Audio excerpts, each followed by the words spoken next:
Frikkie Lou, die kaptein van Elfsburg se eerste rugbyspan. Frikkie, sê gou vir my, wat maak vir Elfsburg lekker? Dis 'n plattelandse dorpie, ons is 'n klein gemeenskap. Hier help ons mekaar. Ons is kleiner, maar ons het 'n groter vyand. Goed Frikkie, sê gou vir my, hierdie jaar het julle 'n moeilike jaar gehad, 'n swaar jaar. Hoe het julle dit hanteer?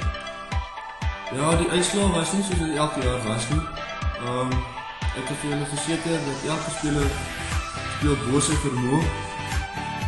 Die uitslae lyk nie so goed nie, maar ons laat dit een ding dit is onderskoon. Frikkie, sê gou vir my, wat is die verskil tussen kaptein wees en net normaal speel?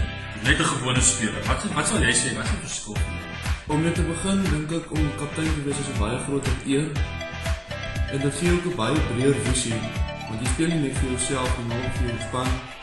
En jy dink ook vir hulle en nie net vir jouself. Goed, Frikkie, met interskole wat om die draai is. Hoe lyk julle voorbereiding? Ek dink sy was intense oefening gehad. Ek wil nie te veel uitlaat oor wat by die oefeninge gebeur het nie. Maar ons werk hard. Goed. Sê my Frikkie, saam met die harde werk, wat beteken interskole vir jou? As jy wen alles, dis vir die belangrikste, of was iets anders te waarna jy toe werk? Interskole is 'n groot eer. Ons speel nie net vir onsself, maar ook om die albei trots te maak.